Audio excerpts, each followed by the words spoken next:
First, I want to thank our impressive set of witnesses for being here today. You each possess tremendous expertise on global economic security measures like sanctions, export controls, and CFIUS. I look forward to your insights.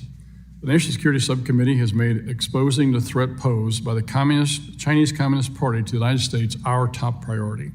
Chairman McHenry shares this goal. The very first hearing this committee held in the 118th Congress was a full committee hearing tackling the economic competition with China, and our first subcommittee hearing looked at the CCP's business model that fuels the fentanyl crisis. I also serve on the Select Committee on the Chinese Communist Party, where these concerns are the focus of our work. 2023 was a pivotal year in U.S.-Chinese economic relations, and one U.S. businesses and investors should reflect upon carefully before they continue to do business with the CCP.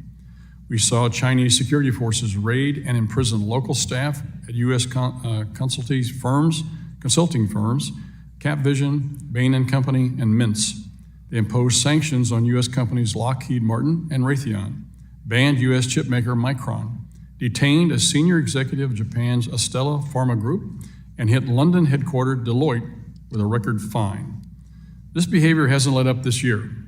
Earlier this month, the CCP announced sanctions on 5 U.S.-based companies, causing them to lose any property they have in China and prohibiting them from working with Chinese organizations and individuals. These new sanctions came as a result of U.S. arms sales to Taiwan. Top intelligence officials predict that China will invade Taiwan this decade, in which case more sanctions will come, and you can bet all U.S. direct investment in China will be nationalized. However, foreign companies continue to make substantial investments into China, and U.S. business executives continue to line up at the trough. Some even pay $2,000 a plate for the privilege of having dinner with Xi Jinping in San Francisco. We must make sure that those investments do not harm the security of the United States and our allies. So while this should serve as a major warning to U.S. investors who haven't yet got the message about the risk of doing business with Chinese organizations, it should also be a reminder to Congress that we need to get this right. We've been debating outbound investment screening for multiple Congresses and multiple White House administrations. Last August, the Biden administration released an executive order that took a targeted approach to restricting outbound investment. Chairman McHenry and I agreed this took a step in the right direction, but could be improved through legislative action, which is more permanent. Others in Congress are working on this issue. Last year, the Senate attempted to attach a provision to the NDAA, and the House Foreign Affairs Committee introduced its own bill.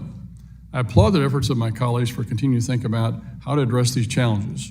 We all share the same concerns around American investors feeding the beast that is the People's Republic of China.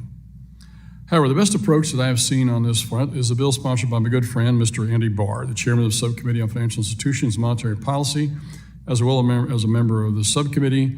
His Chinese Military and Surveillance Company Sanctions Act passed through our committee with full bipartisan support, and I was a proud original co-sponsor as well. He also sits on the China Select Committee as a representative, like myself, from this committee. His legislation will require the president to impose sanctions on companies involved with China's defense or surveillance technology sectors. In my opinion, and the opinion of many on this committee, it is the bill that takes the toughest approach toward combating the economic threat of the CCP. At the same time, we cannot undermine the importance of a free market economy. So when we discuss this topic, it is critical to find the right balance between protecting Americans and our allies from the threats imposed by the Chinese Communist Party and other adversaries like Russia, while also promoting a global market that allows our economy to thrive without creating a sprawling new bureaucracy. I hope today's hearing will advance our productive conversations and help shape good policy for the American people. Again, I look forward to hearing from our witnesses and yield the balance of my time.